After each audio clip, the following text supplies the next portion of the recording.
Bonsoir, bonsoir, bonsoir à tous. Bonsoir, bienvenue sur France 2 dans Actuality, votre magazine d'actu. On est tous les soirs ensemble en direct sur France 2 à partir de 17h40. On est très heureux de vous retrouver. Vous êtes de plus en plus chaque soir fidèles au rendez-vous. Vous étiez plus de 500 000 avant-hier avec nous. Merci à vous, chers téléspectateurs de France 2. Pendant une heure, on va parler d'actu, mais on va jouer aussi avec l'actu. Avec nous, Isabelle Saporta, journaliste spécialiste des questions de vie quotidienne. Bonsoir Isabelle. Et Fabrice Lhomme, journaliste d'investigation au Monde. Bonsoir, mon cher Fabrice. On va parler d'humour, du politiquement incorrect, d'insolence. On va accueillir tout à l'heure François Rollin, l'humoriste et comédien, qui est sociétaire des grosses têtes, qui a écrit aussi pour les Guignols de l'info. On va accueillir aussi Olivier Rançon, qui est dessinateur, caricaturiste. Vous voyez ses dessins tous les jours dans Le Parisien, aujourd'hui en France. Et il y a ce beau recueil qu'il publie aujourd'hui avec tous ces dessins qui sont parus dans vos journaux, mais pas que. Il y a aussi les non parus. Alors, ils sont encore plus forts, ils sont encore plus corrosifs. Et puis, on va accueillir tout de suite un humoriste qu'on voit tous les soirs d'ailleurs dans l'émission, à la fin de l'émission. Mais là, il a braqué le plateau d'entrée de jeu. C'est Mathieu Madénian.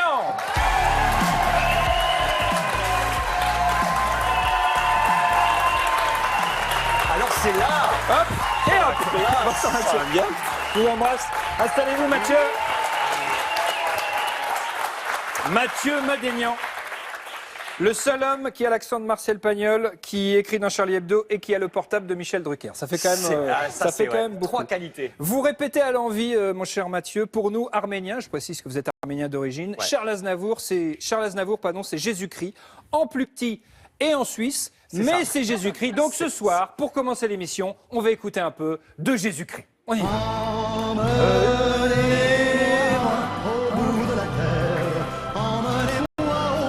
Ben oui, ben voilà.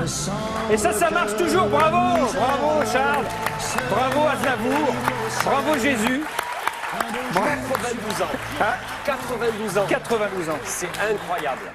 92 ans. Moi, j'ai grandi avec ce mec-là. Après, Enfin, Charles lui, Aznavour- lui a pas grandi. Et par lui n'a contre, pas mais, grandi. Après Charles Aznavour, c'est vous l'Arménien le plus connu en France, vous croyez? Non. Non, c'est pas vous. Non, il y en a plein. Non, Il y en moi, a je suis plein. pas trop connu, ça va. Il y a Fiori qui est arménien, je crois, non? Ah, Fiori l'Arménien. Ouais, c'est quand ça l'arrange. Mais non, il y en a plein. Il y a Ségara, Hélène Ségara est arménienne. Mathieu Madénian, vous êtes avec nous, merci. Vous allez passer toute l'émission en notre compagnie. Et puis vous êtes également au Théâtre de l'Apollo à Paris pour votre spectacle en état d'urgence. C'est jusqu'au 30 décembre et on aura l'occasion d'en reparler un petit peu plus Oh là tard. là. Là, on Bah voit ouais, c'est vous. que, et là, on voit que Photoshop, ça fonctionne. Ça fonctionne. Non, vous êtes bien, vous êtes Non, bien. mais- En revanche, Mon Dieu. En revanche, je vais demander à Eric Simon, le réalisateur, de nous proposer de nouveau cette double image. On constate que vous n'avez qu'une seule chemise. Ah oui. Oui. Oh merde, c'est Ah la bah oui, même. dis donc. Vous avez Ah non, vous avez c'est- qu'une seule barbe également. Oui, c'est vrai que c'est la même chemise que j'ai Ouais. mis aujourd'hui. Parce ouais. que je le savais, c'est parce que tu fais la vanne, c'est pour ça. C'est Mais, bon, c'est sympa. Alors on va commencer comme chaque soir, mon cher Mathieu, par la personnalité mystère du jour. Alors le principe est très simple, une personnalité qui fait l'actualité se cache sur cette photo, vous allez la deviner, vous pouvez jouer évidemment chez vous pour essayer de la découvrir. Vous avez 30 secondes pour me poser, alors il ne faut pas le dire, parce que là, c'est la meuf en string au fond, il faut deviner. bonne vanne, j'ai eu très peur, parce que là je vous ai vu lever le regard, je croyais que vous aviez déjà la réponse. Vous avez 30 secondes pour me poser des questions. Je n'y réponds que par oui ou par non. Vous pouvez poser des questions également. Fabrice, vous posez des questions Il est également. chauve, Isabelle. il est chauve. Alors, je réponds que par oui ou par non. Ben, il est chauve. Non. Non, il n'est pas chaud. Non, il n'est pas chaud. C'est C'est vrai. un mec. Oui. Ouais, ou alors c'est une femme, mais. C'est un sportif? C'est un oui. Ah, Est-ce qu'il On On n'a pas le travaille. droit de dire. Non, Non, je non, demande, non. est-ce qu'il travaille aux États-Unis? Non. Il est français? Non, merde. Oui. Encore Mais, parce que c'est eh, bientôt fini. Est-ce qu'il est égoïste? Non. Je sais pas. C'était Là, juste là, une question là, comme l'information qui n'apporte Ouais. absolument rien. Tout le monde C'est se pour ça fout. qu'elle est Une dernière belle. question peut-être, Mathieu. Attention, c'est Est-ce bientôt que fini. Attention, c'est bientôt fini, est-ce que c'est un comédien? Non. C'est un sportif. Mais on peut avoir des sportifs comédiens. Ah ouais, bah c'est bon. Attention, top, c'est terminé. Vous Ouais, gardez ça, votre idée chez vous si vous l'avez. Vous gardez votre idée ici dans le public si vous avez déjà quelque chose qui vous passe par la tête. On y reviendra un petit peu plus tard dans l'émission. Que s'est-il passé dans l'actu ces dernières 24 heures? On remet les pendules à l'heure avec l'horloge d'actualité de François Rousseau.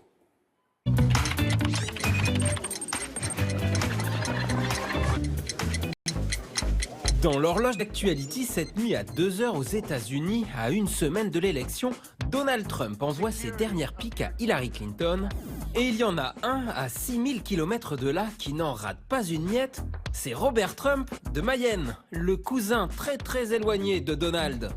Au micro de France Bleu, il se souvient que son père avait reçu une lettre du cousin américain il y a 25 ans. Elle a vu Donald Trump, il a dit « C'est quoi cette lettre-là, il me prend pour un Mickey ?» puis il l'a mis à la poubelle. Mickey ou pas, dans son village de Bressé, 800 âmes, on l'appelle déjà le président. Allez, on continue jusqu'au matinal dès 7h45. Au petit-déj, nos politiques étalent leur culture comme de la confiture. C'est un peu ce que disait Voltaire. Je suis contre vos opinions, mais je me battrai pour que vous puissiez exprimer. Et quand il n'y en a plus, il y en a encore. Il y a un proverbe persan qui dit un secret, si vous le gardez, c'est votre esclave. Si vous le dévoilez, c'est vous qui en devenez l'esclave. Allez, une dernière pour la route. Vous savez, Bette Davis disait « La vieillesse n'est pas une affaire pour les mauviettes ». Voilà, ce qui est dit n'est plus à dire. L'horloge repart et à 10h, les regards sont toujours braqués sur Calais. L'évacuation de la jungle est terminée, sauf pour 1500 ados sans famille. Pour eux aussi, direction les bus et des centres d'accueil dans toute la France. Les aiguilles tournent et à 15h, revoilà David Bowie. 10 mois après sa mort, sa famille vend ses meubles et ses tableaux. Que du beau. Des sculptures, cette chaise, ses fauteuils et des toiles, comme celle de Basquiat à 4 millions d'euros. Sortez vos chéquiers, tout sera vendu aux enchères à Londres dans 10 jours. Voilà, c'est terminé pour aujourd'hui et n'oubliez pas, si l'actualité vous échappe, l'horloge d'Actuality la rattrape. L'actualité vous rattrape toujours dans Actuality tous les soirs sur France 2. Mathieu Madénian, vous suivez l'actu, vous en inspirez au quotidien pour vos vannes et vos spectacles. Qu'est-ce que vous retenez de cette horloge de l'actu? Robert Trump, Ah, c'est marrant. excellent, Robert Trump. C'est génial, on dirait un sketch des inconnus, le mec. Regarde C'est ça. vrai. C'est lui. Mais la Mais tête c'est une qu'il a, star, ça y est. c'est Ça génial. y est, c'est une star. Il habite en Mayenne. L'image du jour, la voici. C'est l'affiche de la campagne nationale du premier mois sans tabac en France. Une opération inspirée d'une initiative britannique où les fumeurs sont incités à arrêter de fumer pendant au moins 30 jours à partir du 1er novembre avec l'appui de leurs proches, de leurs collègues, de leurs amis. Vous fumez, Mathieu? Non, Eh ben, donc ça... non. Bah, Mais vous après, êtes- tu du coup, vous êtes- reprends un Alors, mois et après, tu reprends à fumer. Alors justement, la question, est-ce que vous savez ce qui se passe pour un ancien fumeur après 10 à 15 années sans fumer? C'est-à-dire qu'après on peut reprendre à fumer, mais si on s'arrête c'est mieux. Parce que quand on s'arrête au moins un mois, on a de fortes chances de pouvoir arrêter de fumer. Parce que ça veut dire qu'on a la volonté, ça veut dire que le corps peut s'habituer. Mais si on y parvient après 10 à 15 années, qu'est-ce que ça donne? Eh bien, son espérance de vie redevient celle d'un non-fumeur. Ou encore...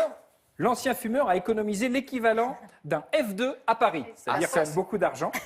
Ou encore, il refume, mais en cachette, et se nourrit exclusivement de patch.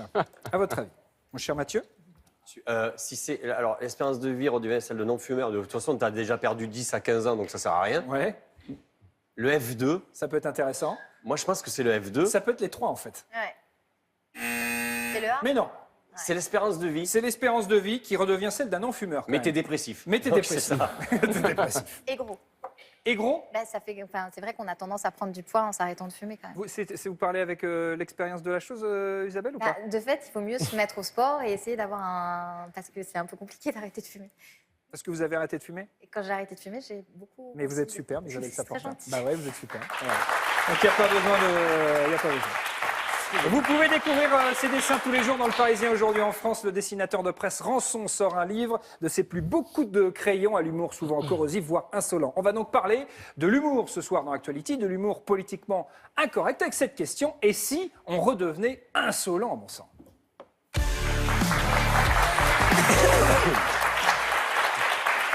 Et pour en parler, il y avait un petit peu, normalement il y a un petit peu plus de musique et normalement il y a même des invités qui arrivent. Waouh. Alors normalement il se passe bien deux fait. choses en même temps. C'est hyper bien fait. Voilà. C'est-à-dire que normalement il y a de la musique et normalement il y a des invités. Alors la musique est revenue et les invités aussi, c'est très bien. Olivier Rançon, bonsoir. Merci d'être avec nous. Professeur François Rollin, merci d'être avec nous. Installez-vous, je vous en prie. Vous allez moi vous asseoir, Olivier Rançon. Vous n'êtes pas obligé de rester debout. Parce qu'on sait recevoir quand même. Olivier Rançon, professeur François Rollin, vous êtes humoriste et vous êtes sur scène. Le professeur Rollin se re-rebiffe, c'est au théâtre L'Européen. Ça sera à partir du 10 novembre à Paris. Olivier Rançon, vous publiez donc ce très beau livre avec tous vos dessins qui ont été publiés dans le Parisien aujourd'hui en France, vos caricatures de presse, ou pas d'ailleurs, parce qu'il y a Oui. aussi ceux qui n'ont pas.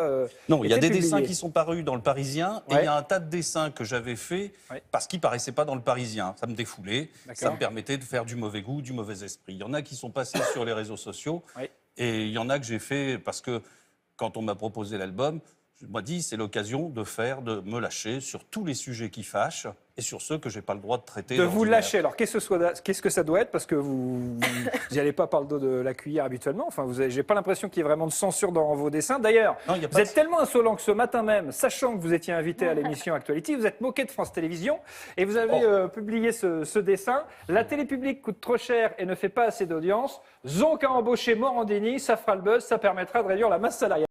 Qu'est-ce que... Qu'est-ce que vous allez lui dire par ça? Moi, je trouve pas que c'est un dessin insolent pour France 2, c'est un dessin insolent pour Bolloré. Ça compromet tout le reste de mon plan média après, parce que je vais pas être invité à Canal+. Donc Vincent Bolloré, le patron du groupe Canal et des chaînes. Normalement, je devais passer à iTélé juste après, là. Bah là, c'est raté, à mon avis. J'ai l'impression. Là, c'est raté. Alors, parfois, vous y allez encore plus fort avec ce dessin qu'on va découvrir à l'instant, avec ces deux enfants qui parlent l'un et l'autre. Si tu t'intéresses à l'islam, tu risques de te radicaliser et de finir par te faire sauter. Si tu vas au catéchisme, tu risques aussi de te faire sauter.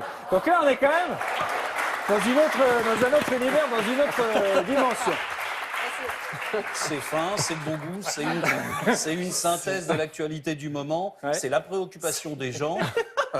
Ça, c'est un dessin qui a été publié, Olivier Ranson ? Non, je l'ai diffusé celui-là et j'avais été surpris qu'il plaise autant. Mais je pense que où il y a beaucoup d'apprentis kamikazes, où il y a beaucoup de personnes qui ont des choses à raconter sur leur enfance au caté. Voilà. D'accord. Ça vous a fait rire, Mathieu Madénian? Non, mais je trouve ça, c'est bien. C'est super marrant. Moi, j'admire les gens qui savent dessiner et être marrant parce qu'il faut deux talents, en fait. Et je trouve ça je trouve ça bien. C'est vraiment marrant. J'espère que ça sera enseigné au catéchisme, ce genre de dessin. C'est pas sûr. Isabelle Saporta, vous avez dévoré c'est génial. le livre de Liançon. Ouais, c'est hyper bien, mais c'est vrai que c'est exactement ce qu'on voit là. C'est-à-dire que c'est le télescopage de deux actualités. Effectivement, c'est toujours ça. Vous jouez là-dessus à longueur de temps. Vous déjouez aussi beaucoup les communautarismes, c'est-à-dire que vous dites au fond ça va, ça suffit, rien ni personne ne m'interdira de dire ce que j'ai à dire.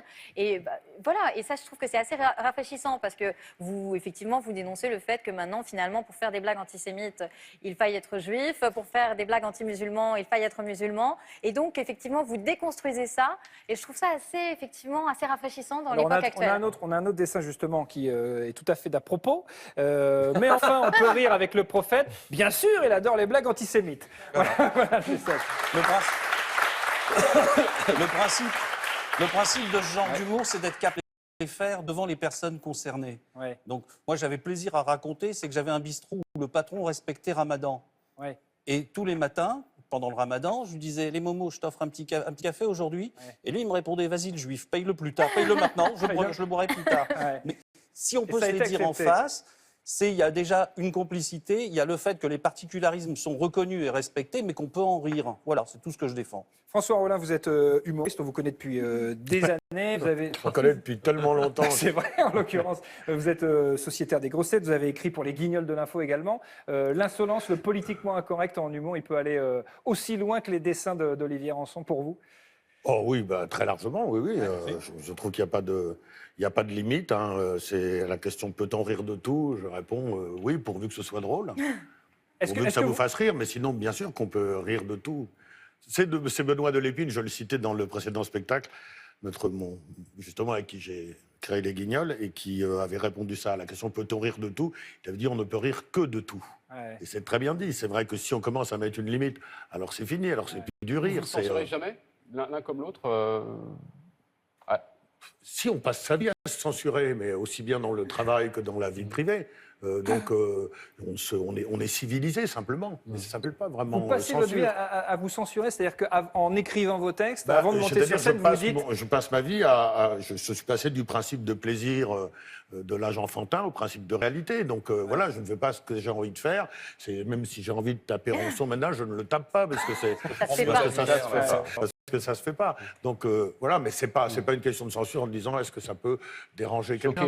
Non, ce qui est génial dans votre spectacle, c'est vrai que c'est qu'on voit bien que quand vous faites vos sketchs, les gens se regardent en se disant est-ce que c'est au premier degré, est-ce que c'est au second, est-ce que c'est au troisième degré. Je pense à un sketch notamment où vous dites, voilà, il y a une maman qui vous écrit en vous disant, je viens d'apprendre que mon fils est homosexuel, comment dois-je le prendre? Est-ce que j'ai le droit d'être un peu contrariée? Et là, vous dites, bon, écoutez, toutes les bonnes diront que l'homosexualité c'est merveilleux, etc., etc. Mais en même temps, je comprends. Et les gens rient, et tout en se regardant à droite, à gauche pour voir si les autres rient aussi. Et c'est ça qui est génial. Oui, parce qu'en ce moment, on se sent tous très surveillés, justement, par le politiquement correct et la bien-pensance. Et c'est vrai que moi, mon spectacle est une charge contre la bien-pensance, et elle me l'a fait payer assez cher. Il y a toute une série d'émissions où je suis très lourdement tricard, et voilà, simplement. Ah bon, lesquels qui bon, non, je ne veux pas citer parce que j'aurais l'air de reposer ma candidature. Mais là, vous êtes en train de vous censurer vous-même. Allez-y, allez-y. À France Inter, notamment, oui, bien sûr. À France Inter vous a remercié parce que vous étiez... Alors, évidemment, ça ne se marque pas sur la feuille de licenciement,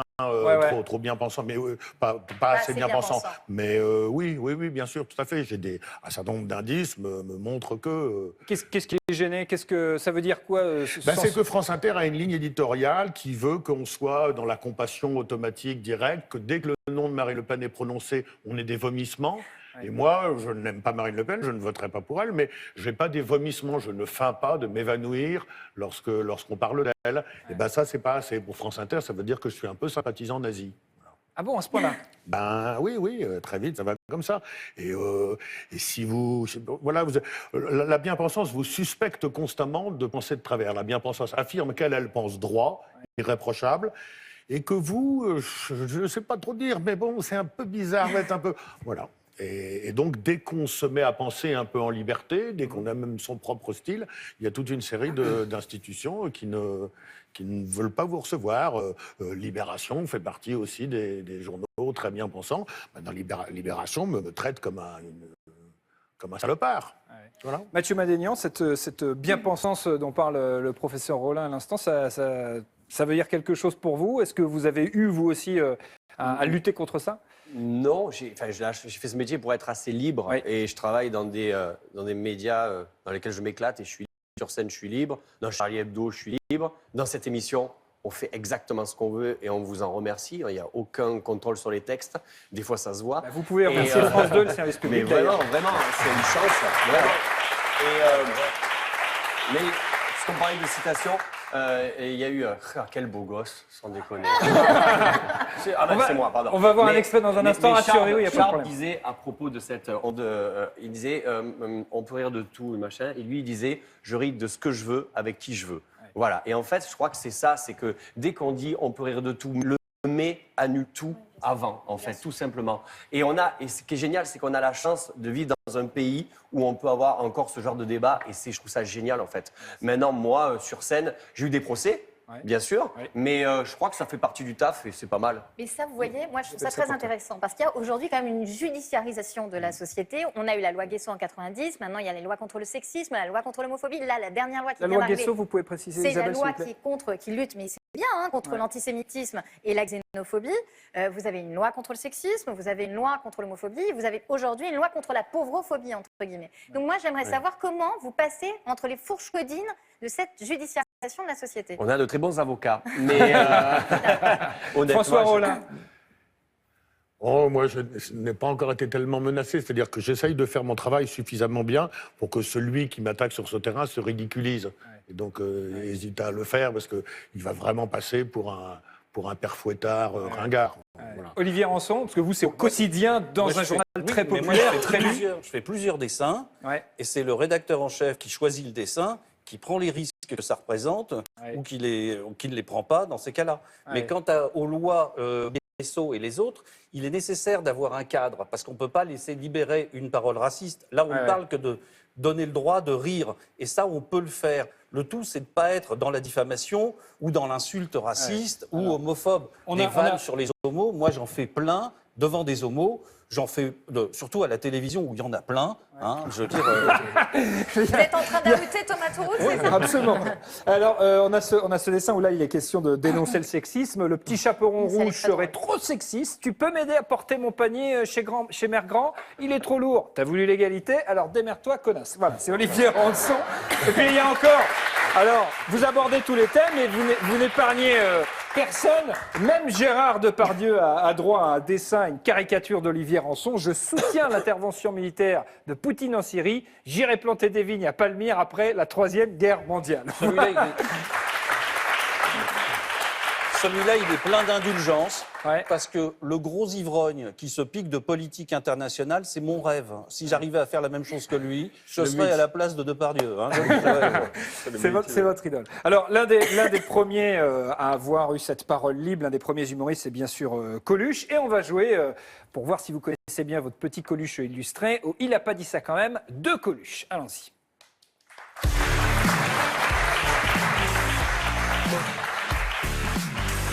François Rollin, Olivier Rançon, Mathieu Madénian, je vous propose des citations de Coluche et vous me dites si, oui ou non, il a prononcé les phrases suivantes. En public. Pardon ? En public. Oui, tout à fait, bien sûr. Je viens d'en outer un deuxième. Il avait une liaison avec Coluche. Voilà. Première citation de Coluche ou pas. Tous ces étrangers seraient bien mieux dans leur pays. La preuve, nous, on y va bien en vacances. Est-ce qu'il a dit ça ? Oui, il l'a dit, on vérifie. C'est une bonne réponse. Il l'a dit également. Et confirmé d'ailleurs, Guy Bedos avait déjà dit quelque chose d'approprié. On peut encore le dire, tiens d'ailleurs, aujourd'hui, les propos que tenait Desproges, que tenait Coluche, est-ce que c'est possible encore aujourd'hui facilement sur scène, François Rollin ? Oui, alors sur scène, on est très libre. Ouais. À la télévision, c'est un peu plus compliqué. C'est un peu plus compliqué. Il va y avoir justement des gens qui disent ah oui, t'es sûr ? Non, mais moi je comprends la blague, mais les autres vont pas la comprendre. Bah si, détrompe-toi, ils vont la comprendre aussi. Ouais. Et quand les intentions sont bonnes, il n'y a jamais de malentendu. Mathieu ? Ça va, et vous? Non, mais je voyais opiner du chef, mais en fait, ça fait partie du personnage. Quand les gens allaient voir Desproges, c'était le public de Desproges, et ils jouaient, ils savaient très bien. C'était ça qui était marrant. Et Coluche, c'était pareil. On allait voir Coluche pour écouter du Coluche. Après, on l'a écouté à la radio, on l'a vu beaucoup à la télé. Il y a peut-être un changement aussi d'époque, c'est-à-dire qu'aujourd'hui, quand on caricature, on sait qu'on peut se prendre une rafale de Kalachnikov. Donc, est-ce que ça n'a pas changé, vous, votre approche de vos métiers respectifs? Est-ce que vous y pensez à ça? Olivier Rançon, François Rollin. Moi, j'ai été vacciné, parce que c'est vrai que mon spectacle, effectivement, parle... On rit, mais on parle aussi de l'islam, on parle de questions qui fâchent un petit peu. Et autour de moi, il y a des gens qui m'ont dit, bah oui, tu prends quand même des risques et tout ça. Et je me suis vacciné de ça en repensant à mon ami T-News. Parce que T-News savait qu'il était menacé et m'expliquait bien, parce qu'on se voyait souvent, m'expliquait bien qu'il n'y avait pas moyen que s'il prenait en compte cette menace, alors il n'y avait pas de vie possible. Donc il disait, il faisait l'autruche délibérément. Et je fais ça volontiers aussi. Bah, moi, j'étais pote avec Charb, avec T-News, et j'étais engagé à Charlie Hebdo 6 mois avant les attentats. J'aurais dû être à cette conférence de rédac, donc, mais je continue à modestement écrire mes petits trucs dans Charlie, en signant de mon nom et de mon prénom. Mais en fait, j'ai cette image de Charb. Dès que je me dis « Ah, c'est chaud quand même et tout », j'ai l'image de Charb au mois d'août, donc 6 mois avant les attentats. Il y avait son garde du corps qui était là. On était dans un restaurant à Saint-Germain, complètement ivre. Et il me dit, vas-y, on prend un Vélib et on va le semer. et j'ai cette image de Charb qui part en Vélib et le garde du corps. Et je me dis, à semer son garde du corps. Voilà la liberté, sans doute. Citation suivante de Coluche ou pas. Moi, à la base, je voulais faire prêtre, mais comme je suis trop timide pour aborder les enfants, est-ce qu'il a dit ça ou pas? Je crois que non, c'est Desproges, ça. Non, c'est pas Desproges, c'est pas Coluche, c'est Gaspard Proust qui a dit ça, donc on peut encore dire des choses pareilles aujourd'hui. Citation suivante. Le monde est bien fait, Dieu croit aux cons et les cons croient en Dieu. Est-ce que Coluche a dit ça? Oui pour Mathieu Madénian. Non, pour moi non plus, parce que je... Non. Eh bien, pourtant, il l'a dit. Ah oui. Ah, il l'a dit. Coluche a dit ça. On a encore une citation suivante, plus connue, celle-ci. Vous avez des étrangers qui viennent en France comme balayeurs et après ils restent comme noirs. Est-ce qu'il a dit ça, Coluche? Oui, il a dit ça. C'est Coluche. C'est Coluche, il l'a dit. Et une dernière citation. Parfois, je regarde la télé toute la journée, c'est chiant, mais quand je l'allume, c'est pire. Est-ce qu'il a dit ça? Il aurait pu le dire, hein? Ça, c'est partagé. Oui, Vian. Alors, c'est pas Coluche, c'est Patrick Timsit. Très belle phrase. Il devrait allumer sa télé à 17h40 sur France 2, c'est pas vrai. Pardon pour Patrick, mais je pense que ce n'est pas Patrick Timsit. C'est pas vrai? Il l'a pompé quelque part, oui. Il l'a pompé. Vous pensez qu'il a pompé cette vanne? Non. Il y a Boris Vian qui parlait de ça. La télé, c'était chiant. C'est dans la chanson. Oui. Le premier, c'est Louis XIV, on va parler de la télé. Et il l'avait lui-même pompé. Mathieu Madénian, vous êtes pompé sur César. Exactement, de faire un jeu de mots historique. Merci beaucoup Olivier Rançon. Vous pouvez rester avec nous. Je rappelle quand même le titre de votre ouvrage. Rançon, c'est encore meilleur quand c'est pas drôle. C'est chez Michel Lafon. Vous restez avec nous. Il y a ce qu'on va faire, c'est que je vais vous donner, puisque vous êtes dessinateur, des feuilles et puis des petits feutres, et vous dessinez à l'envie ce que vous souhaitez. Et puis on viendra voir vos petites... trop, ça va se voir que je m'ennuie hein, quand même. Bonne vanne. Mathieu Madénian, vous êtes sur scène jusqu'au 30 décembre avec votre spectacle En état d'urgence à l'Apollo Théâtre, c'est à Paris. Et comme vous trouvez beau, et comme vous aimez bien, on va passer un extrait du spectacle. On y va. Allez, c'est parti. Je fais le jeune, je te jure, je fais le jeune. J'essaie de m'habiller comme un jeune, je parle comme... Mais je sais que ça commence à déconner. Ça part en live complet. Je maîtrise plus mon corps. J'ai les mêmes réactions physiques que mon père. Avant, quand je rotais, tu sais, je rotais comme les gamins de 15 ans, je fais « hein ». Maintenant, je rote comme les vieux au McDo, je fais « mais en plein milieu d'une phrase, ça va t'en... » Tu sais, j'ai des grains de beauté, ils changent de place, de couleur, c'est des dragibus. Je me fais mal en dormant, mon ronflement me réveille, je... Qu'est-ce qu'il y a ? Ce matin, je suis réveillé, il y avait une paire de seins face de moi, ça m'a déprimé, c'était les miens, j'ai des seins. Quand je me douche, la savette, je l'ai mis comme les filles, c'est sous les aisselles, je me balade comme ça.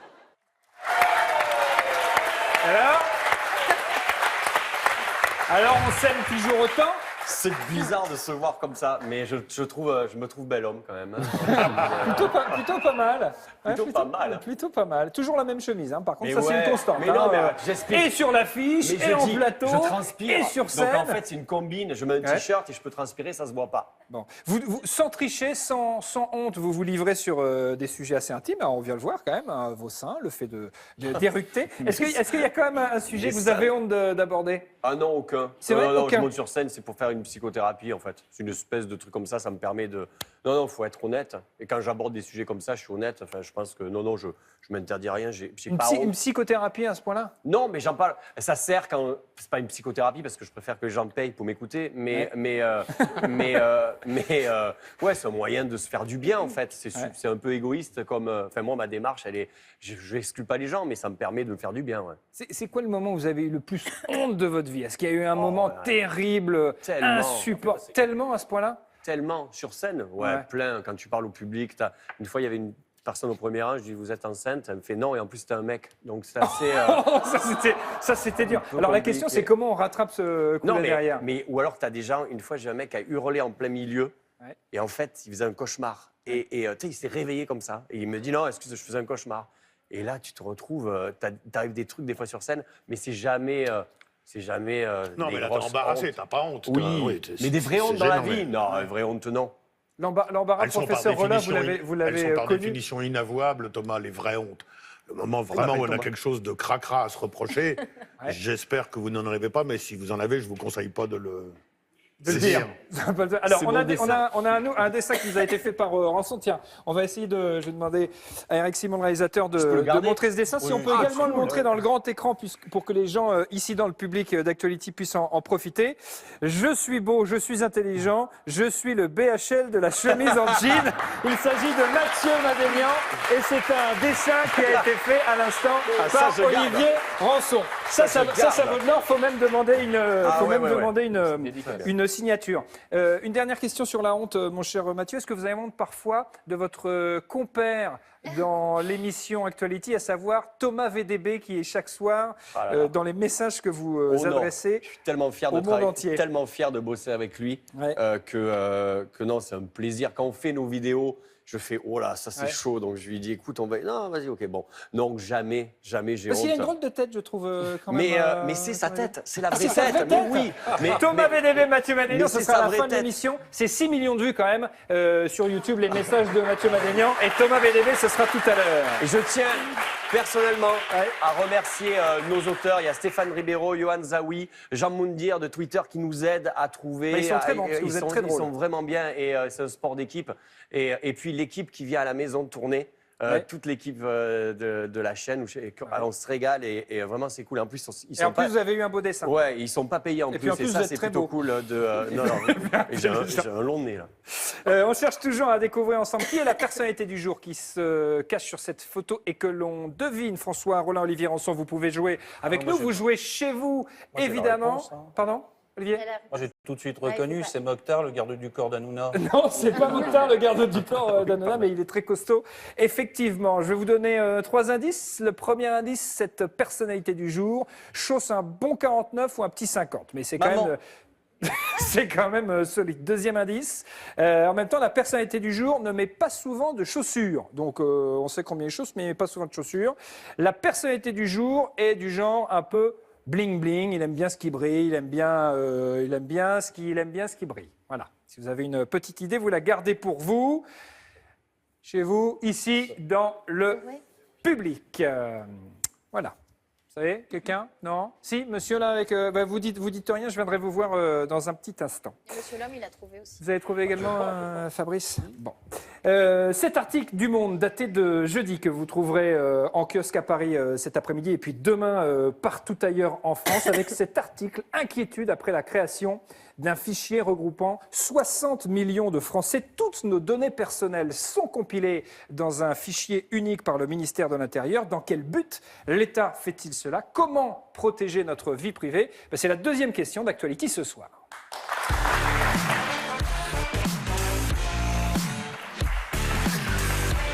Fabrice Lhomme, vous êtes l'un des éclaireurs d'Actuality, vous êtes également journaliste d'investigation au Monde précisément. Le gouvernement fait donc passer la création de ce fichier par décret discrètement le dimanche du week-end de la Toussaint et on le découvre à la une de votre journal aujourd'hui. À quoi d'abord va servir ce fameux fichier? Qu'est-ce que c'est? Alors officiellement, il s'agit de réunir dans un seul fichier toutes les informations qui figurent sur les cartes d'identité ou les passeports des personnes qui en détiennent, c'est-à-dire quasiment tous les Français évidemment, donc 60 millions de personnes. Et tout ça va être conservé en lieu sûr, on l'espère, et va être mis à disposition de tous les services de police, services de gendarmerie, services douaniers et services de renseignement qui pourront puiser les renseignements qui les intéressent en cas de doute sur la personnalité de telle ou telle personne. Donc dedans, il y a les empreintes, la photo... Il y a tout Thomas. Il y a l'adresse mail, votre signature, vos empreintes digitales, votre photo numérisée, votre filiation, votre taille, enfin, je ne sais pas ce qui manque en donc fait. De Mathieu Madénian, de François Rollin, d'Olivier Rançon, de nous tous autour de cette table, nous tous dans le public et les gens qui nous regardent ce soir. Sauf s'il se trouve qu'on n'a pas ni de papier, ni de carte d'identité, ni de passeport, ce qui est quand même assez rare. Donc ça veut dire en clair qu'on est tous espionnés. On est tous fichés et potentiellement espionnés. Alors évidemment, la loi, enfin le décret prévoit que ce fichier ne puisse être accessible aux policiers ou aux gendarmes qui en font la demande que dans des conditions, on va dire, encadrées et précises. Mais on voit bien les risques majeurs que ça ouvre, d'autant plus que ces fichiers seront accessibles à d'autres pays européens dans le cadre des accords Schengen, qui permettront donc à d'autres services de police étrangers de consulter la fiche d'un tel ou un tel. Donc la publication de cet article et cette information fait écho étrangement, hasard du calendrier, à la sortie hier du film Snowden dans les salles de cinéma. L'histoire d'Edward Snowden, dont vous avez entendu parler, cet Américain qui en 2013 a dévoilé au monde entier que la NSA, les services secrets américains, avaient des données sur n'importe qui, n'importe où, de vous, de moi, de tout le monde. Et tout ça possible grâce à Internet.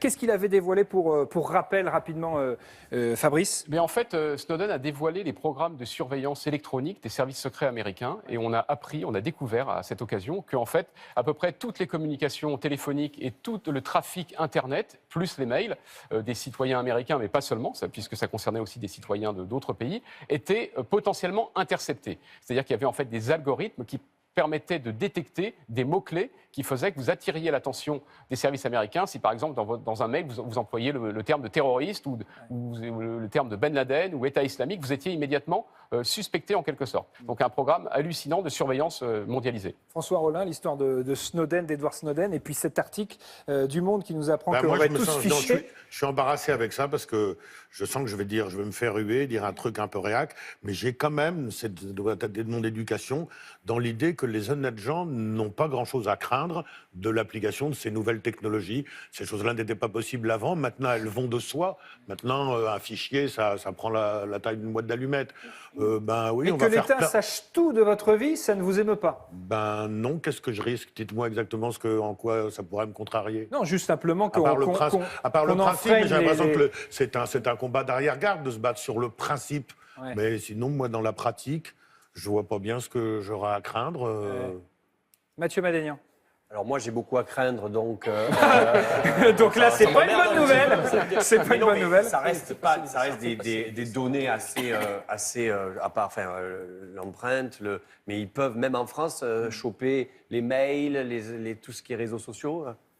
Alors ça, après, il y a les services secrets qui, en plus, peuvent faire beaucoup de choses. Et effectivement, avoir accès à vos mails ou à vos téléphones portables, et ça de différentes manières. De manière légale, mais ça c'est relativement encadré. Il y a une loi renseignement qui a été votée l'année dernière et qui donne plus de pouvoir aux services secrets. Et puis aussi de manière illégale, et ça c'est plus inquiétant, parce qu'aujourd'hui tout le monde peut espionner tout le monde. Tout le monde peut espionner tout le monde, mais comment protéger notre vie privée? Voici 5 trucs à savoir avec Alex Guetta. Plus besoin d'être agent secret pour se faire pirater. Aujourd'hui, tout le monde est une cible potentielle. Rassurez-vous, il existe des astuces contre les pirates et leurs pièges. Voici les 5 trucs à savoir pour protéger votre vie privée. Premier truc à savoir, bien choisir son mot de passe. Terminez les dates de naissance ou le prénom du dernier né. Votre mot de passe doit être impossible à deviner. Pensez à des mots compliqués avec des majuscules, des minuscules et des chiffres. Et pour encore plus de sécurité, pensez à les renouveler plusieurs fois par an. Deuxième truc à savoir, n'hésitez pas à désactiver la géolocalisation de votre smartphone. Car oui, votre smartphone enregistre tous vos déplacements. Alors, que ce soit pour échapper au gouvernement ou à un conjoint un peu trop jaloux, oubliez le GPS et privilégiez les bonnes vieilles cartes routières. Troisième truc à savoir, méfiez-vous des réseaux Wi-Fi publics, surtout s'il n'y a pas de mot de passe. Des petits malins peuvent en profiter pour entrer dans votre appareil, non pas par sympathie, mais plutôt pour avoir accès à vos photos ou autres textos. La règle est simple, sans passe, pas de connexion. Quatrième truc à savoir, attention aux faux mails. Par exemple, si vous recevez un mail de votre banque ou de votre compagnie d'électricité vous demandant de confirmer votre numéro de carte de paiement, fuyez. À coup sûr, c'est un pirate. Là aussi, il existe une règle intangible, ne jamais partager son numéro de carte par messagerie sur Internet. Cinquième et dernier truc à savoir pour les plus paranoïaques d'entre nous, masquez votre webcam lorsque vous ne l'utilisez pas. Certains hackers peuvent vous filmer à votre insu dans votre intimité. Dans le doute, un peu de ruban adhésif peut vous éviter bien des soucis. Bon, s'il faut appliquer tous ces trucs et astuces, c'est quand même un petit peu difficile. Deux nouveaux dessins d'Olivier Rançon qui dessine en direct dans l'émission avec nous. Ce premier dessin, ils ont toutes mes données, mais pas ma vie privée. Elle est à l'abri sur Facebook. Bah oui, c'est pas mal. Ou encore ce dessin ici. Avec ce fichier, je saurai le nom de tous ceux qui voteront Juppé aux primaires. Calme-toi, Nicolas. Tout va bien, il s'agit bien sûr de Nicolas Sarkozy, des dessins à l'instant d'Olivier Rançon. Fabrice Lhomme, vous êtes journaliste d'investigation au Monde. Vous avez été sur écoute, vous l'êtes même d'ailleurs peut-être sans doute encore. Comment vous faites, vous, au quotidien pour protéger vos sources, pour protéger votre travail? En fait, on évite d'utiliser justement les moyens modernes de communication, les ordinateurs et les téléphones, ou alors d'une certaine façon. C'est-à-dire que, par exemple, l'ordinateur, on l'utilise hors connexion. Il faut prendre un ordinateur neutre qui n'a jamais été connecté à Internet. Vous ne vous mettez pas sur Internet. Vous travaillez donc hors connexion, hors Wi-Fi, hors tout ce que vous voulez. Et une fois que vous avez fini votre travail, vous le mettez sur une clé USB ou un disque dur neutre également. Et ensuite, ce travail, j'ai fait comme ça avec Gérard Davet pour l'écriture de notre livre sur François Hollande. Un président de ça, un livre dont on a beaucoup parlé. Et vous avez travaillé comme ça, justement. Oui, on anticipait le fait que certains auraient voulu avoir le contenu un peu avant. Ouais. Donc, on ne s'est jamais échangé aucun fichier, on ne s'est jamais rien dit d'important au téléphone. On travaillait donc sur des ordinateurs déconnectés et on s'échangeait les fichiers quand on se voyait physiquement. Rendez-vous dans les cabines téléphoniques avec, il y a plus de cabines, avec un chapeau, avec un imperméable, comme dans les films. Ah, est-ce que les politiques eux-mêmes sont vigilants sur ces questions? Ça dépend desquels. En général, en France, on est plutôt imprudent. Alors, le meilleur exemple, il vient de haut. C'est François Hollande, qui est le plus imprudent de tous. Ça vous étonnera sans doute assez peu. Et nous, il nous a notamment raconté, dans le cadre de notre ouvrage, qu'il avait souhaité conserver son téléphone portable avec le numéro que tout Paris a, par ailleurs, un téléphone qui n'a absolument aucune sécurisation, alors que normalement, le président de la République et les ministres ont droit à un téléphone crypté, mais alors qu'il y a un gros appareil, vous voyez, il faut une sacoche pour l'emmener, etc. Donc ça ennuie tout le monde. Donc en réalité, 2 ans pour envoyer un texto. Exactement. Donc un peu plus compliqué. Donc il a gardé son portable et il le sait en plus, il sait qu'il risque d'être sur écoute puisqu'il nous a dit également, vous voyez, mon bureau est à quelques centaines de mètres de l'ambassade des États-Unis. Au-dessus de l'ambassade, il y a un bâtiment un peu bizarre hérissé de grandes antennes. Je suis persuadé que les États-Unis écoutent toutes mes conversations. Merci de ces précisions, mon cher Fabrice Lhomme. C'est quand même un petit peu flippant tout ça. Un petit peu.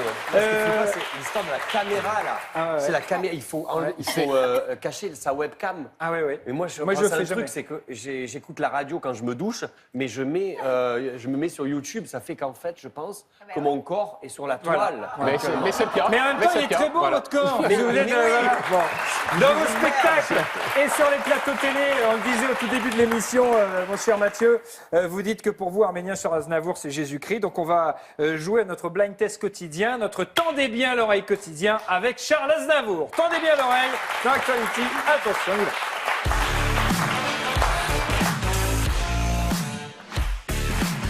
Alors, je vais vous proposer des extraits, mais alors c'est un petit peu plus compliqué quand même, parce que sinon, Charles Aznavour, c'est trop facile. On a fait le test juste avant l'émission ici, tout le monde connaît, donc on a fait des reprises.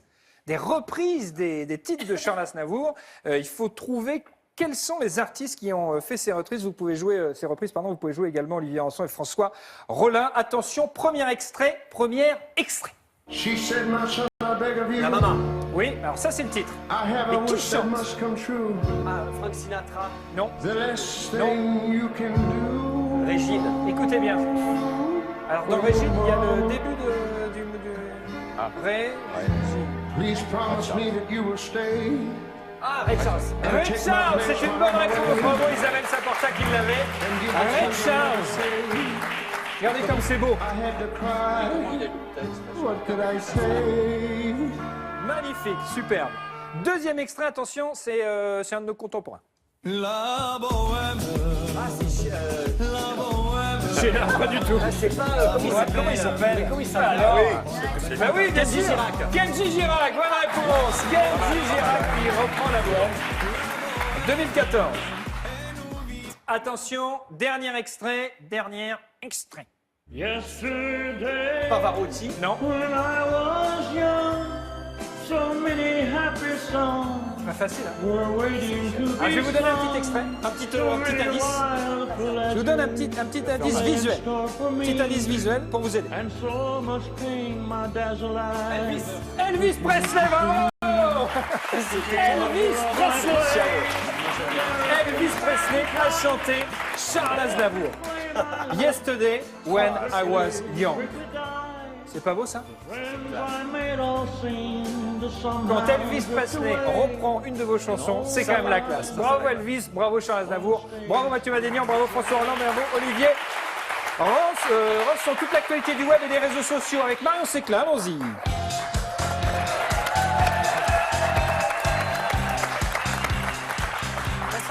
Bonsoir Marion. Bonsoir. Voici une personne espionnable en permanence puisqu'elle passe sa vie sur Internet et sur les réseaux sociaux. Exactement. Alors, je ne sais pas si vous êtes au courant, mais lundi soir, c'était Halloween. C'est la fête de l'année où les parents doivent confectionner des costumes en aluminium, traîner leurs enfants dans la rue et économiser pour les frais de dentiste. Pauvres parents. Pour se venger, Jimmy Kimmel, le célèbre présentateur américain, a lancé depuis quelques années un défi sur YouTube aux parents. Faire croire à leur progéniture qu'ils ont mangé tous leurs bonbons d'Halloween et filmer leurs réactions. On regarde. On a mangé tous tes bonbons d'Halloween.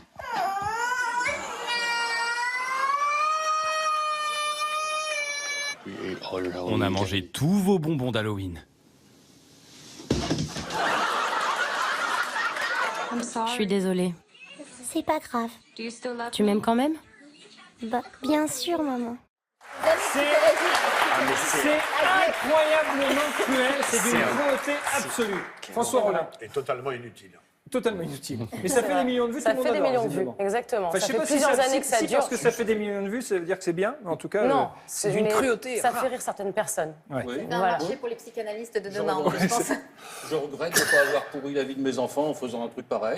Plus facile. C'est pourri la vie. Marion. Je reste dans l'actualité. Aujourd'hui, c'est la fête des morts. Et comme la mort, c'est à peu près la seule certitude qu'on a dans la vie, Internet a surfé sur cette idée et propose de nombreux services pour vous aider à mieux affronter cette étape. Alors, on peut donc trouver des sites qui vous aident à rédiger votre testament, un autre qui vous propose de préparer au mieux vos obsèques, et enfin, le must du must, un site qui vous permet de fleurir les tombes à distance. Pratique. Donc, Memory Forever propose aux gens qui sont trop loin pour le faire eux-mêmes de nettoyer les sépultures et de les fleurir, de partager les frais avec les proches et de vous envoyer une photo par mail. C'est pour les gens qui sont trop loin ou ceux qui ont la flemme, hein, on va pas se mentir. Alors une appli pour que les autres fassent à votre place ce que vous ne voulez pas faire, c'est une excellente idée.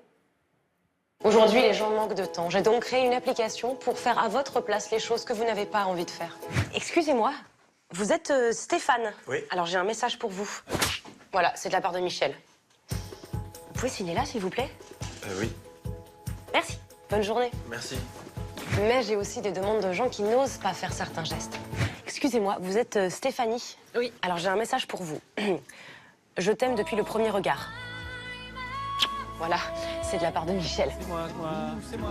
Mais grâce à mon appli, les gens osent enfin dire les choses qu'ils n'osaient pas dire. Ça fait plaisir à tout le monde, quoi. Ça va, Steph? Ouais. Ah, pardon, j'ai une autre demande. Stéphanie, attends.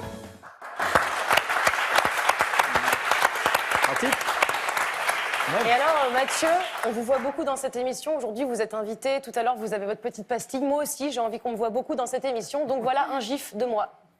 Alors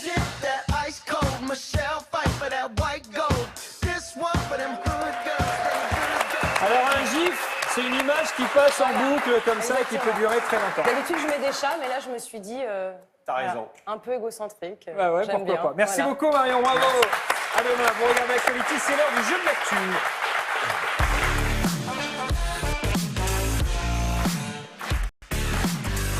Le jeu de l'actu pour voir si vous suivez l'actualité, mais la réponse est quand même oui, Mathieu, oui, Olivier, évidemment, vous en inspirez au quotidien. Et puis François Rollin, quelques questions. Hier, dans un entretien au Figaro, Valérie Pécresse a annoncé soutenir Alain Juppé à la primaire de la droite et du centre en déclarant qu'Alain Juppé sera celui qui saura restaurer l'autorité de l'État, qui saura conduire le pays vers le redressement, qui saura reconnaître que je suis absolument parfaite pour être Premier ministre, qui saura me faire oublier, dites-moi. Alors, ça serait bien que ce soit la D. ça serait bien que ce soit la D. C'est la B, non? Oui. Alors, c'est pas la B, ça aurait pu être la C'est B. la A. C'est la A, c'est une bonne réponse de Mathieu Ah ouais. Madénian, bravo. Restaurer l'autorité de l'État. On va regarder à présent une vidéo de Manuel Valls, débutant un discours dimanche dernier, c'était en Côte d'Ivoire. Que va-t-il se passer? Voici la vidéo.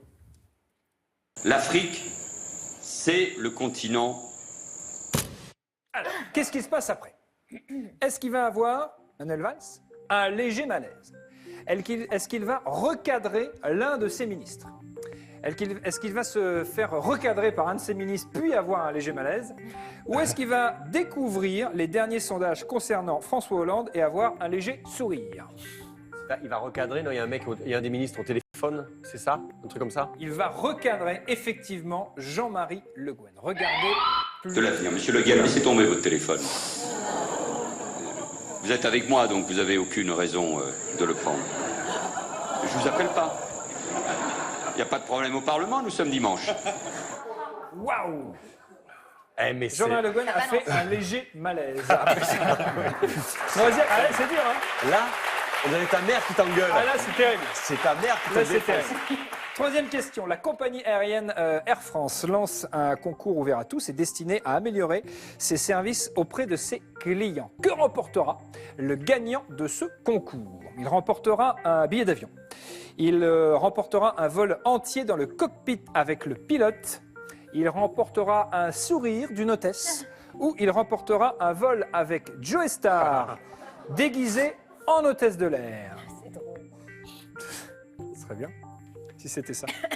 Le cockpit, non? Plutôt. Le cockpit pour Mathieu, François éventuellement. Je ne sais pas si ça tente tant de gens que ça de voyager dans le cockpit. pardon Si ça tente tant de gens que ça. Ouais. Ah ouais, de voyager. Moi, j'aimerais bien, mais je connais Pas plus que ça. Ouais. Bon, alors un vol. J'aurais pris un billet d'avion. Un billet d'avion, c'est la bonne réponse. Le premier prix sera récompensé par un billet aller-retour. Au départ de Paris, quand même, pour Bangkok, Fort-de-France, Hong Kong, Miami, Tokyo, San Francisco, enfin, quand même des destinations qui font. C'est pas pour aller à. Dernière question. Depuis hier, on sait qui est le nouveau sportif français le mieux payé. De qui s'agit-il? S'agit-il de Tony Parker? S'agit-il de Rudy Gobert? S'agit-il de Karim Benzema grâce à son activité intense au Vidéo Club? S'agit-il de Joe Wilfried Tsonga grâce à son activité intense de vendeur de Kinder Bueno? Est-ce que vous avez... Il est payé 23 millions d'euros par an. Oui, c'est Rudy Gobert. C'est une bonne réponse de François Rollin, le basketteur, qui joue dans le championnat nord-américain de basket avec les Jazz en NBA. C'est l'heure du message de Mathieu Madénian et Thomas Védébé. Non. Mais avant ça, on va donner la réponse quand même à la personnalité du jour. Mais non, on s'en fout pas. Mais la vidéo, on s'en fout. Bon, on va le mettre. On va la mettre dans un petit instant. Alors, l'image du jour, la voici. Le monsieur avec la barbe peut venir juste ici me dire dans l'oreille s'il a la bonne réponse. Dites-moi dans l'oreille, monsieur. C'est la bonne réponse. Restez à côté de moi. C'est la bonne réponse. Vous allez trouver, c'est la bonne réponse. Je vais vous proposer quand même pour vous, chez vous et ici dans le public, ce rébut qui va vous permettre éventuellement de trouver de qui il s'agit. Et qu'est-ce que c'est que ça, tiens, d'ailleurs, c'est marrant. Est-ce que vous avez une idée, Mathieu? Est-ce que vous avez une idée, François Rollin? Non, doudou, ri, neurone. Pardon, doudou. C'est une nonone. C'est une nonone, très bien. Non, on appelle ça comme ça. Tétine. Ah oui, tétine, ri. Eh ben oui. Et Teddy Riner. Teddy Riner. Tétine, du riz et un air. Teddy Riner, on va découvrir la photo. Il est très musclé, mais il n'est pas chauve. Il est coupé. Vous pensez que... non, il n'est pas chauve. Il est pas chauve. On vient d'apprendre que le champion olympique de judo sera le parrain des prochaines illuminations de Noël à Paris sur les Champs-Élysées. Bravo, cher monsieur. Hop, comment vous appelez? Benoît. Eh ben, bravo, Benoît. Regardez ça, vous gagnez ce livre de rançon et vous pouvez aller le voir. Il va vous faire un petit dessin, une petite dédicace. Le message tout de suite de Mathieu Madénian et Thomas Védébé qui adresse un message de soutien au candidat Trump. Dites donc. Ah, c'est celui-là? Oui, c'est celui-là. Allez, on y va. Les Américains sont en train de voter de manière anticipée. Alors, c'est un message qu'on adresse à tous les Américains qui nous regardent. C'est vrai, avec Tom, il y a 15 jours, on a appelé à voter Hillary Clinton. Eh bien, on a changé d'avis, en fait. Votez Trump. Votez Trump. Votez Trump. Votez Donald Trump. Il n'y a que les imbéciles qui changent pas d'avis. C'est quoi ça? Non, mais j'aime bien ses cheveux en plus. Et puis je me disais, c'est vrai que Trump, il a l'air comme ça un peu bourru. Ouais. Mais en vrai, je suis sûr, c'est un bon gars. Quoi. Mais oui, sans déconner, tu regardes le gars, je suis sûr qu'il a bon fond. Il a bon fond. C'est un bon mec. Et puis là, Hillary Clinton avec ses scandales sur ses mails perso là. C'est une honte. C'est pas une honte. Elle envoie ses mails perso depuis le boulot. Qu'est-ce qu'elle fait la meuf? Ben, elle profite du wifi gratos. Mais c'est dégueulasse. Ben, je vais le faire moi aussi alors. Bah oui, alors on dit que Trump est soi-disant. Je prends le code wifi et puis j'envoie mes mails. Alors soi-disant, Trump c'est raciste. Bah, attends, mais qu'il ne l'est pas. Non, franchement. non, c'est pas ça que je veux dire, c'est qu'il veut construire un mur entre le Mexique et les États-Unis. Oui, bah voilà. Ça va, c'est pas non plus. Faut voir les bénéfices pour le business de la maçonnerie. Exactement, c'est qui le spécialiste du ciment dans le monde entier? C'est la France. Faut voir les retombées pour nous. Pour Bouygues et Lafarge, bah, c'est que du plus. Alors, on va me dire, il est homophobe. Bah, qu'il ne l'est pas. Non. Enfin, oui, non. Je veux dire, mais non, mais évidemment qu'il respecte les gays. Ben oui, il respecte. Bon, bah, des fois, c'est vrai que les gays, bon, c'est vrai que tu regardes, des fois, ils sont là, c'est un peu crado, mais il les respecte, bah, on les respecte. Alors, certains vont dire, il est sexiste. Bah, mais qu'il ne l'est pas. Non, parce qu'il aurait dit en 2006, à propos d'une fille, je lui attrape sa chatte. Bah, ça va. Attends, mais tu lui parlais de l'animal. Mais oui. Attends, mais moi, je regarde, par ma voisine, elle vient des fois à la maison avec sa chatte, et moi, je suis allergique aux poils. Ah bah, je peux te dire, mon gars, que dans ces cas-là, bah, j'y attrape sa chatte, et je la bazarde. L'animal. Donc, votez Trump. Voilà. Parce qu'on s'est dit avec Tom que quel que soit notre président en 2017, si Trump passe, putain, on aura moins l'air con. C'est ça qu'on s'est dit. Mais oui. Bah, tu regardes tous les candidats qu'on a en France, mon gars, mais c'est tous des nulos. Exact. C'est tous des nulos. Et si on a un seul, bah, si Trump y passe, et que Sarko, par exemple, eh ben, il est réélu, mais il passe pour un humaniste. Attends, mais Sarko, c'est Gandhi, quoi. Exactement. Même Dupont-Aignan, à côté de Trump, c'est un génie. Bah, d'ailleurs, c'est déjà un génie, Dupont-Aignan. Non, mais sérieux. Ouais, alors votez Trump. Ça fait 10 ans, à cause de Sarkozy et Hollande, on se tape la honte face à Obama. Il serait temps que ça change. Il faut inverser un petit peu. Voilà. Et puis Hillary, il fait un tapis. I take your cat. The animal. Hein? Fuck you, Hillary. Le message de Mathieu Madénian et Thomas Védébé. Tous les soirs dans Actuality, on a 3 derniers dessins d'Olivier Rançon qu'il a dessinés pour nous à l'instant. Ce premier dessin, mamie, tu ne dois jamais donner ton numéro de carte bleue sur Internet. C'est quoi Internet, dit la mamie. Il y a également François Hollande qui dit « Moi aussi j'ai été espionné. Chérie, tu oublies ton casque. » Voilà, dit la voix. Et on a un dernier dessin. T'as fait un déguisement d'Halloween au petit? Non, je lui ai foutu une trempe. Et visiblement, ça a marché. Olivier Rançon, merci beaucoup. Merci d'avoir été avec nous. On remercie également le professeur François Rollin qui se rebiffe. C'est à partir du 10 novembre à l'Européen à Paris. Et on remercie Mathieu Madénian en état d'urgence jusqu'au 30 décembre. Théâtre de l'Apollo à Paris également. Merci beaucoup Mathieu, merci Isabelle, merci Fabrice, merci à tous. On se retrouve demain. On se retrouve demain. Et dans un instant, c'est Nagui, n'oubliez pas les paroles, suivi du JT de la rédaction présenté par Julien Bugier à Domani, 17h40 pour Actualité. Salut.